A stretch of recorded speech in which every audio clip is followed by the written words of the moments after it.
I was standing in the living room of the house I'd helped save 3 times. Once when my dad had back surgery and couldn't work for months. Once during COVID when both my parents lost half their retirement in the market. And once last spring when the furnace went out just before a cold snap and I wired the contractor the full cost before they even called to ask. That day, I wasn't there to fix anything, just helping Dad scan some paperwork for their health insurance. It was something I did often. My dad, Gerald, never quite figured out the printer-scanner combo even after 10 years. He always said I was good with tech, though I've worked in project management, not IT, for over a decade. He'd left a stack of documents on the dining table. I moved through them quickly, medical records, some Medicare forms, a utility bill or two. Then I saw it, a cream-colored folder. Thick, neatly labeled in my mom's handwriting, estate plan, final copy. I shouldn't have opened it. I know that. But I had just paid their property tax bill the week before, $178.41, and I was planning to swing by the pharmacy after this and pick up their blood pressure refills like I always did. So, yes, I opened it. Inside their will, notarized 2 months ago, their house fully paid off, their remaining retirement accounts, a life insurance policy, all of it to my brother, Mason Rivers, 29. No job, still living at home. He'd dropped out of college, twice. Spent a few years working on music, which mostly meant jamming in the garage and posting clips that never broke 200 views. My parents always said he just hadn't found his path yet. My name, Danielle Rivers, appeared once. One line. We love both of our children equally and trust them to care for one another. That was it. No mention of the taxes I'd paid. No line about the savings I'd transferred without being asked. Not even a thank you. Just a polite way of saying you don't need anything and we don't owe you anything. I didn't say anything at first, just stood there staring at the paper while the scanner hummed in the background. My hands were steady. My breath wasn't. My dad came back in with his coffee and said, "You getting through that stack, Danny?" I held the folder up. "Is this how it is, Dad?" I asked quietly. "Everything to Mason." He froze, coffee halfway to his lips. Then he sighed one of those long, exhausted sighs that meant he already knew what I found. "It's not what you think." I didn't answer, because it was exactly what I thought. I didn't press him. Not right away. Dad just stood there holding his coffee like it might explain something. Then he mumbled, "We figured you'd understand. You're doing well, Danielle. You've always done well. That's what they always said when they didn't want to explain. You've always done well." Translation: You don't get to want more. I left the folder on the table and stepped outside to breathe. The porch swing creaked a little when I sat down. I had replaced that swing myself 2 summers ago. Same week, the deck railing gave out and I paid a contractor to fix it because Mason said he was between paychecks again. Back then, I didn't mind. I was raised to take care of things, to step up. I grew up in this same house. Shared a room with Mason until I was 13 when Dad finally finished the basement. I still remember the day we painted the walls blue together, Dad, Mason, and I. Mom brought us lemonade and said, "Look at our little team." Some team. I stayed in Nashville after college because Mom said she couldn't sleep when I was too far away. I turned down a job in Boston even after they offered me more money and a faster track to leadership. I told myself family mattered more. They never asked me to sacrifice. They just never told me it wasn't required. There were the little things paying for their car insurance when they were short buying them groceries when the SNAP renewal got delayed, calling the credit card company when the late fees hit. And the big things like wiring $11,000 from my savings to catch them up on the mortgage 4 years ago. I did it without question. I just wanted them to feel safe, secure, not worried. And now, after all of that, I was a footnote. I sat on that porch swing staring at the old oak tree across the yard. Mason carved his initials into it once. MR plus HH for some girl from his second high school. I wonder if he ever helped pay for that tree to be trimmed. I wonder if he even knew it cost $800 last year after a storm nearly split it down the middle. Did they ever think about what I gave up? Not just the money, but the ease, the peace, the life I could have built somewhere else. Or did they just see me as the one who didn't need asking because I always showed up first? I didn't go back inside. The porch swing creaked once beneath me, then settled. I could still hear the hum of the scanner through the screen door. A few minutes later, Mom stepped out. She wore the same pale blue cardigan she always wore when she needed to say something heavy. The one from the Christmas I gave her a gift card and Mason gave her a burned CD. She said she loved both. She didn't sit at first, just stood there twisting the hem of her sleeve. "Danielle," she said, not too soft, not too sharp. I didn't look up. She sat beside me anyway. "We didn't mean for you to find out like that." I nodded once. I wasn't going to fill in the silence for her. She let out a breath. Not quite a sigh, just a release. "It's not that we don't love you." Still, I said nothing. Because what do you call love that forgets your name when it's inconvenient? She reached over, resting her hand on mine. Her skin was warm, trembling slightly. "Mason's had a rougher time." "You're steady, Danny. You always have been. Steady, strong, reliable. Words that feel kind until you realize they're cages. Labels that let people take from you without guilt." I pulled my hand back. "You could have told me," I said. My voice was low even. "You could have asked." She looked away, down toward the yard, and that's when she said it, quietly, as if saying it softer made it lighter. We had to co-sign. For Mason. He needed the help. The word landed like a tap, not a blow, but I heard everything in the way she said it. They didn't just leave me out of the will. They'd already tied themselves to him with real numbers, real debt, real risk. How much I asked. No answer. "Mom, how much?" Still nothing. Then quietly, 35. I stood up. The wind had picked up. The old wind chime over the porch clinked once, then fell still. I looked at her, not angry. Just tired. "You didn't choose him because he needed it. You chose him because you already owed it to him." Her eyes widened, but I wasn't looking for a response. I just didn't know the price included forgetting me. I didn't text. I didn't call. I just stopped. That week, I canceled the auto deposit I'd set up for their utility bills. I deleted the calendar reminder to reorder their medications. I paused the grocery account that delivered every Thursday at 4. Nothing dramatic, no big declaration. Just a quiet shift, an empty space where I used to be. I thought they might notice right away. But a week passed. Nothing. By the second week, I started getting the first messages. Dad's text came first. "Water bill came in higher this month. Can you check the account I didn't answer?" Then, "Mom, we're out of the low-sodium crackers you always bring." Mason forgot. I left it unread. They weren't concerned. Not yet. They just assumed I was busy, or moody, or tired from work. Maybe they thought I needed space. Maybe they thought I'd come back like always. The third week, the tone changed. Danielle, Mom wrote, "The mortgage is due. Can you send what you usually do?" She didn't say hello, didn't ask how I was, just a line, a number, a need. I stared at the message for a long time, then I typed, "Ask Mason. It's his house now." I hit send, didn't wait. 5 minutes later, she called. I let it ring. Another message, "Please don't be like this. We need to talk." But there was nothing left to talk about. They'd made their decision. I was just finally living like it mattered. That evening, Mason chimed in. "Danny, don't make this a big deal. Just help them like always. Like always. Like routine. Like reflex. Like I was never more than a reliable background noise." I wrote back, "You're the one they chose, Mason. So be the choice." He didn't reply. The next morning, I woke up to a transfer request from Mom, $3,200. Exact amount of the overdue mortgage and penalties. No message, no note, just the number.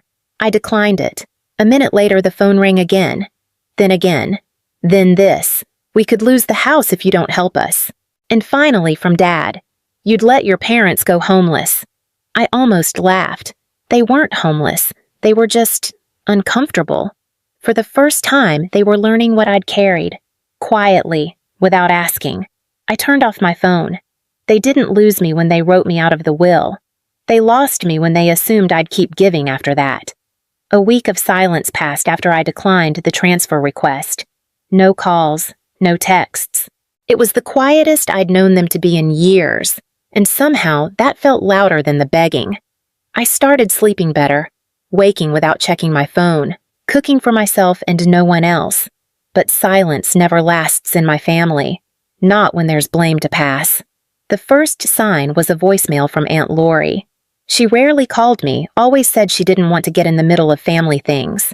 But that morning her message said, "I'm not taking sides, honey, but your mom's worried sick. Maybe just talk to them." That's when I knew they'd started talking. To other people. I checked Facebook. It didn't take long to find it. A photo of the front porch. A caption that read, "We gave everything to our children." But sometimes giving isn't enough. Dozens of likes. A few concerned comments. One from Mason. Some people think family is about money. They forget it's about showing up. I closed the app. Not angry, just hollow. They weren't just disappointed. They were rewriting the story, turning me from caretaker into villain because I'd stopped showing up to be used. The next afternoon, an envelope showed up at my apartment. Plain. No return address. Inside a foreclosure notice. Copy only. Not addressed to me, but I knew the house number. I sat with it for a moment, stared at the paper, then flipped it over and wrote on the back, "Maybe you should have left it to someone who could manage it." I didn't send it. Instead, I checked the county site. Their property was officially listed as at risk. Behind on payments. No buffer left. They'd burned through the savings. Probably trying to keep up appearances. Maybe hoping I'd cave before things got real. Mason had spent it all the money they left to him for security, for stability, for his future. Gone. There was a time I would have stepped in, called the bank, negotiated a grace period, moved funds around. But now I poured myself a glass of water, sat at the kitchen table, and let the house fall without me. Sometimes you don't need to set the fire, you just have to stop carrying the water. It started small. A vague post from Mom with a sunflower emoji, a photo of her and Dad smiling on the porch. We raised them with love. We did our best, but sometimes love isn't enough. No names, no direct accusations, but I knew what it was. So did anyone who knew us. Aunt Trish commented, "You two are such amazing parents. You deserve better." Dad followed a day later, a longer post, less subtle. "We gave everything to our children. Time, money, love. We thought we raised them right, but in the end, you can't control who turns their back on you." He tagged me. No call, no message. Just a post for everyone to see. I didn't respond. I watched it grow. Dozens of likes. Family friends chiming in, some I hadn't seen since high school. One wrote, "This generation just doesn't understand sacrifice."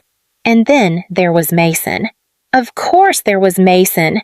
He shared Dad's post with a caption of his own. "Some people only care when they're getting something." I'd give anything to protect Mom and Dad. I guess not everyone sees family that way. I read it twice. Then, once more, the same man who hadn't paid rent in years, who drained every dollar they had left, who watched the house fall apart, was painting himself as the hero. The comments were worse. "You're such a good son. Your sister should be ashamed. They gave her everything. She just wanted more." They didn't know the truth, but they didn't want it either. They wanted a story, and my family gave them one. I might have still said nothing. Let the storm pass. But then I saw her name Kelly, my cousin, the one who once told me, "You're the glue in this family." She liked the post, left a heart emoji. No comment, just that. It hit harder than I expected. Maybe because I thought she knew better. Maybe because I thought she saw me. I closed my laptop, sat in the dark, and for the first time in weeks I felt something break. Not loud, not messy, just a quiet, final click. They weren't just rewriting the story. They were erasing me from it. They came on a Thursday. I should have expected it. The texts hadn't worked. The money requests had been ignored. The guilt had gone stale. So they showed up. The front desk called at 10:42 a.m. "Ms. Rivers, your parents are here, and a man who says he's your brother." I stood in the hallway outside my office, staring at the floor tiles while she kept talking. They're asking to come up, said it's urgent. I took a slow breath. Please tell them I'm not available and that they're not expected. A pause. They said they'll wait.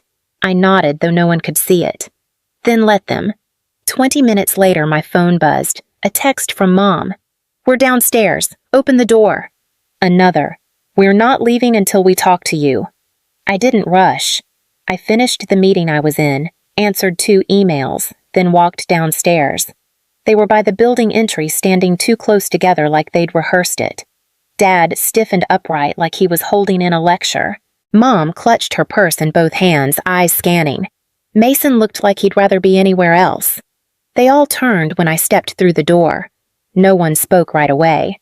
I stayed where I was, arms crossed, calm. Danielle Mom said, her voice already on edge. We need to talk. I looked at her, then past her. The street was quiet. A delivery van rumbled by in the distance. I didn't answer. Dad cleared his throat. You'd really let us lose the house over this. I let the words sit. Then, you really thought I wouldn't. He opened his mouth, but I cut him off. You left me out. You handed everything to Mason. Now you're here asking for the same support I gave for years without question. No one responded. Mom stepped forward, voice softer now. We thought you'd understand. You've always been strong. I nodded. You used that as an excuse to forget me. Mason finally muttered something. I didn't catch it all, something about not asking for any of this. But you took it, I said. He looked away. Dad's hands were on his hips now, impatient. We fed you, raised you. You owe us something. I almost laughed. I paid that debt. Every month, every year. And you erased me anyway. Mom's lip trembled. We didn't mean to hurt you. I took one step closer. Then why did you wait for me to disappear before realizing I was the one holding it all up? They said nothing. Mason reached for the door. I held up a hand. Don't. You're not coming up. You're not coming in. I won't be your answer this time. No yelling. No scene. Just stillness. They stood there. 3 people who once called themselves my family. And I was done trying to be seen by people who only looked when they needed something. They didn't lose me when they changed the will. They lost me when they believed I'd never walk away. I didn't block their numbers. I didn't need to. The silence I gave them was louder than anything they could shout back. They texted for a while. Mom tried soft words. Dad went colder, blaming demanding. Mason stayed mostly quiet, just one last message. You think this makes you better? Walking away. I didn't answer. A few days later, I took a walk. No purpose, just movement. My path, without meaning to, curved past the neighborhood where I grew up. The old street looked the same, cracked sidewalk, a half-painted fence. But the house, a for sale sign on the lawn, faded shutters, dying grass. I stood on the sidewalk and looked at it. The porch light was off. The swing I fixed was gone. So was the hanging wind chime. I didn't move closer. I didn't need to see inside to know what had collapsed. That house never kept me. I kept it. And now it was someone else's problem. As I turned to leave, my phone buzzed in my pocket. Once. Then again. I didn't check it. I already knew the name that would be on the screen. I let it buzz, then stopped, then buzzed again. I pulled out the phone and looked. Missed call. Mom. Missed call. Dad. And then voicemail. Knew I muted the phone. Slipped it back into my coat pocket. No message needed. I already knew what it would say. I walked home in the cold, slow air of a late autumn afternoon. Not angry, not vindicated. Just free. I was never their backup plan. They just liked pretending I'd never leave. If they once counted on your silence but forgot your name, just leave a heart icon. Some of us never raised our voice, but we never disappeared.